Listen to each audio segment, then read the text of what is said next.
Hey everyone, it's Pete Genot from FatLossMethod.com, and today is part 4 of my unscripted video series on fast fat loss methods. And I finally said that without twisting my tongue. If you saw any of the other 3 videos prior to this, you know that I messed that phrase up. So I finally said it. Fast fat loss methods. Now, today I want to talk about the importance of setting goals and doing planning. And I'm not just talking about any goals, I'm talking about SMART goals. So, what do I mean by SMART? Well, the very first letter stands for specific. If you have a specific goal, that's much better than having a general goal. For example, a general goal would be something like, I want to lose some weight. A specific goal is more like, I want to lose 10 pounds. That's a little bit more specific. You can see how it's a little bit better, makes it a little bit more tangible. What's the M stand for? Measurable. You can't improve what you don't measure. So you want to make something that's very specific and very measurable. Like, I'm going to lose a half a pound a week.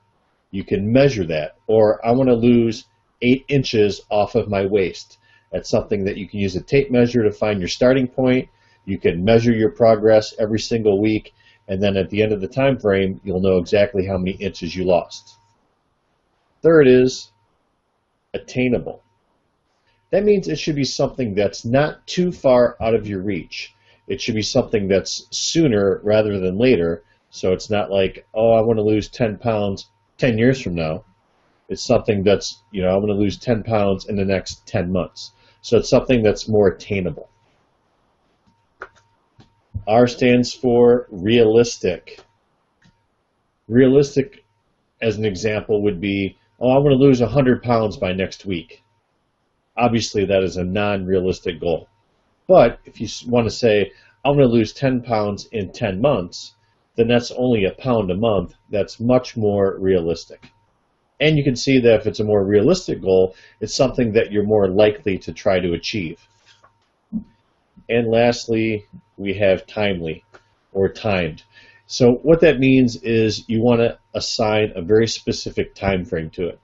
So you can see that I've created a pattern, and here's an example of a goal. I will lose 20 pounds and get 6-pack abs by working out 4 days per week to burn 1/2 pound of fat over the next 10 months.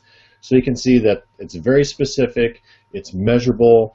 I'm giving goals that are certainly achievable and reachable, and that's something that I'm much more likely to try to accomplish and then stick to it, as opposed to just making excuses of, why I can't reach it or why I failed. So here's what I want you to do today. Number 1, I want you to take your starting measurements. So that means measuring your chest, your shoulders, your chest, your stomach at the belly button, your thighs, your calves, your wrists, your biceps. I want you to take all these different body measurements so that you have your starting point. Then I want you to take some before pictures. Get down into a bikini or a bathing suit and have somebody take a full body shot from the front, from the side, and from the rear. And then I want you to post that somewhere where you can see it every single day.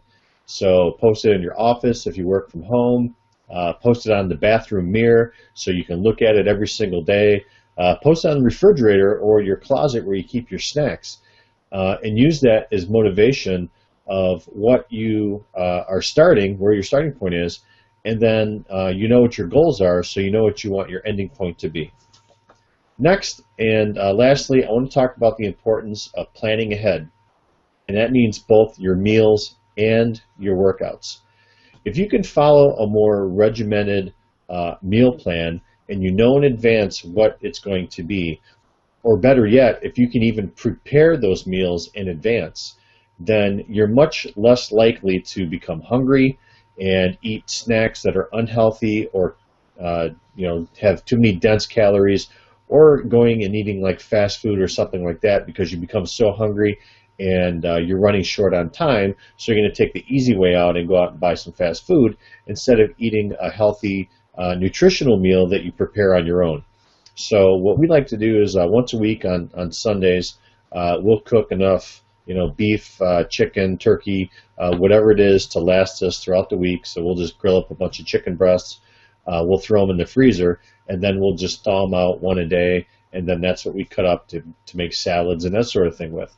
So if you can plan ahead with your meals and follow a very strict meal plan of, getting up and having breakfast at the same time every day, you know what your snack is going to be 2 hours later, having lunch at the same time, have another snack 2 hours later, have your dinner or your last meal of the day at 6 p.m. and don't eat any time after 7 p.m., then you're much more likely to stick to that meal plan and you have a more successful chance of losing weight and reaching your goals.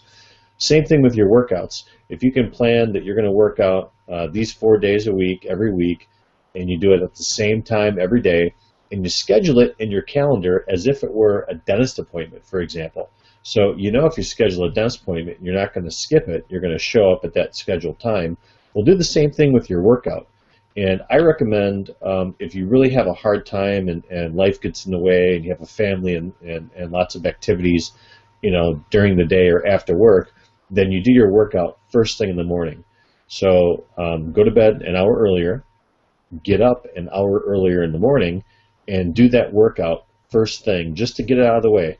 So when you do that, you'll know no matter what happens the rest of the day, you've already completed your workout, and you're not going to make any excuses later that you're too busy, you're too tired, something came up.